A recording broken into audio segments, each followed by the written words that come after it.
Alright guys, so we are gonna do this fishing challenge. Yeah. Where we have $10 to spend here. And we're gonna make our own lures. Let's see what we can do.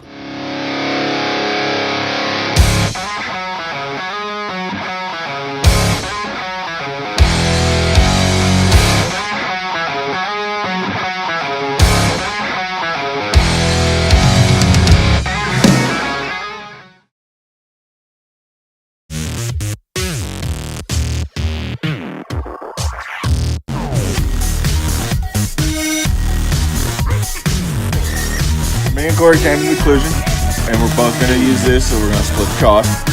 So it'll still keep us under $10. Stop it. I thought about sitting here all night, but we got lures to go make.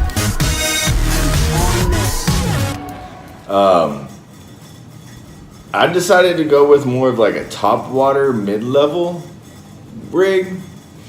So I figured this guy right here, if you see, it's like a wooden little clothespin, but it doesn't really pinch shut, so it's kind of hard. So I'm gonna take this and paint the bottom of it black because it's wooden and ugly looking, and I don't want it to absorb water. And I'm gonna take this one and paint the top, so that way it gives it more of like a worm look, I guess. And then we took apart a RIP to a frog lure for the hook that I'm going to be sliding in here and getting it stuck in there somehow. I don't know, we'll figure that out when it comes. And I've gone with this guy right here, this gold to go with the black, and this to almost offset this, I guess.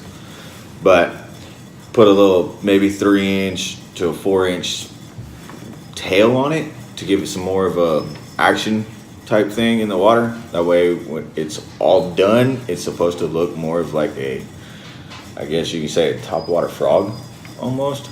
But this right here will work perfect because it'll split the water and give it just enough of a little action, I guess you could say, for it to look realistic to a frog or to a top water lure. I don't know, we'll see how this goes. I don't even know if this thing floats. We'll have to figure that out, I guess. Hopefully it does.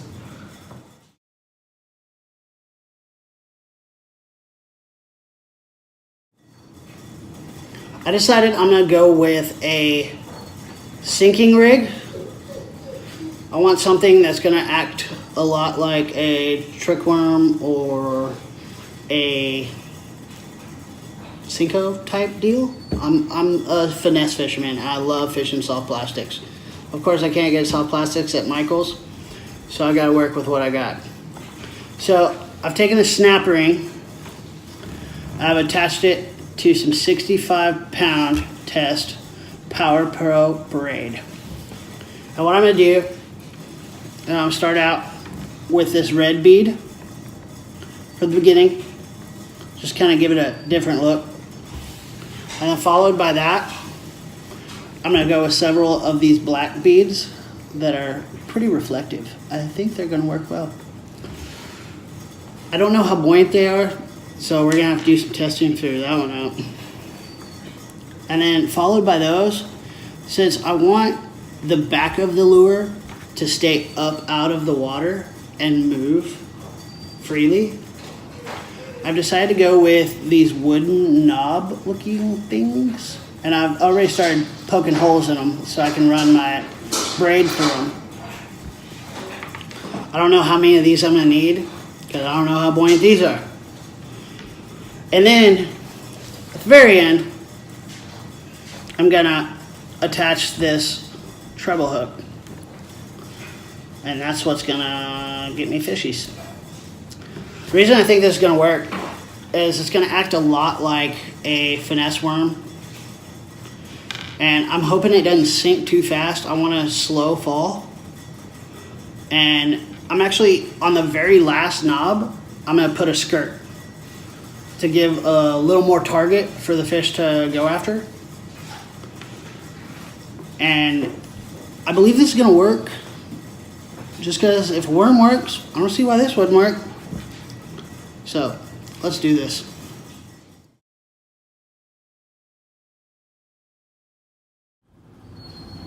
All right, so before we paint and everything, we want to see how well this floats.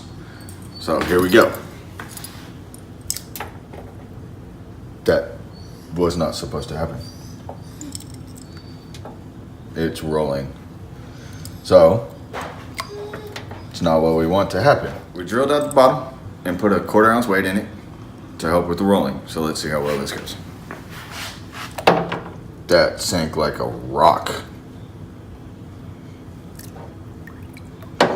But it doesn't roll.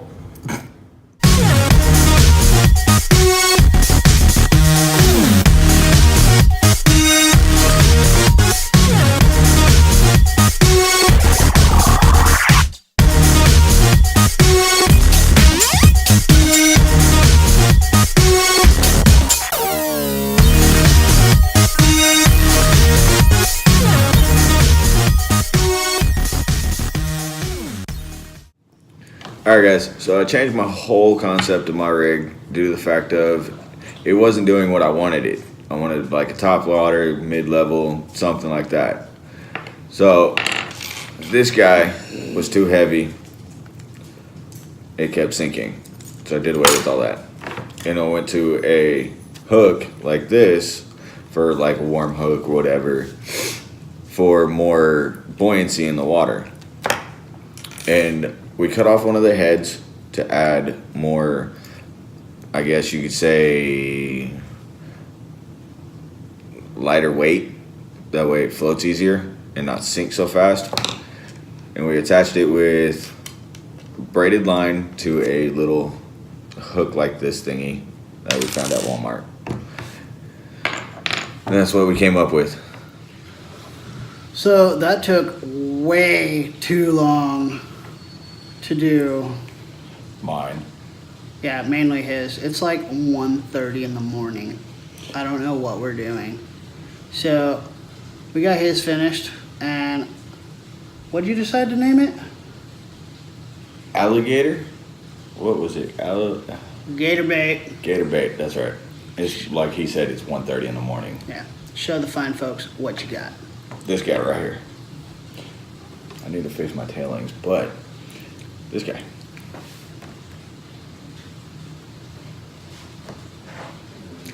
Pretty snazzy. And then I came up with this fine piece of machinery. I think I'm gonna name it the Cyberworm. That works. Cyberworm.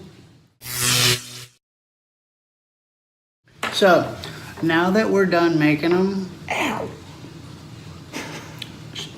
the hooks are sharp, dude. Hooks are very sharp. So, now that we're done making them, we're gonna go do the bathtub test. Let's see how well this works.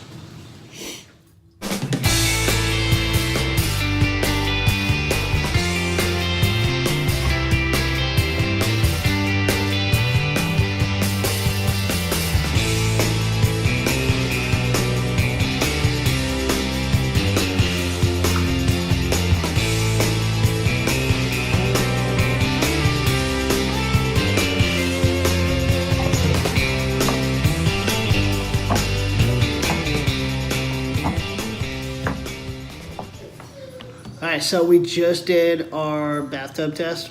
Sorry about the shoddy underwater footage. We are not set up for super awesome video underwater yet. It's Yet. rough. It will be coming. Coming soon. Stay tuned. Okay, so after doing our bathtub test, we came to the conclusion our lures work. One thing I really liked about mine is due to the fact that the wooden knobs, I have 3 on the back and 1 on the front. So it kind of keeps where your tie is a little off the bottom. So it almost sits like this in the water. And when it moves, it's this motion. and that's what I love. And every time the front falls, you know, if it hits a rock or a hard bottom, it's gonna make noise. And with the slack in here, these beads are banging together, which I really like. And of course the blue and black. You can never go wrong with blue and black. What'd you like about yours, Travis? I like mine due to the fact that it had that nice slow fall to it. And at the same time, it didn't sit all the way at the bottom to where I wouldn't get hung up in like moss or rock or anything due to the big lip right here. But it did, I loved my skirt because the fact of it hid the hook, so when the bass bite, they're gonna get straight into that hook because they always bite either on the fall or on the motion, and they usually nip at it first, but I don't have enough room. And as you can tell in the video, the hook always falls first, and they bite on the fall. All right, guys, so we're gonna take these lures and we're gonna go see who can catch the most bass on their homemade lure. Fishing only our homemade lure. Nothing else, no sneaky tricks, straight homemade lures. And I think the loser's gonna have to do something bad. The loser always has to do something bad. Oh, I'm always gonna win. Yeah. I'm just better. Be sure to catch part 2 of this $10 Make Your Own Lure Challenge coming next week. Enough. You don't. Our awesome intro music was made by the Nick Bakay Band. Be sure to check them out on Facebook, Instagram, and YouTube. Couldn't have done it without you, bud.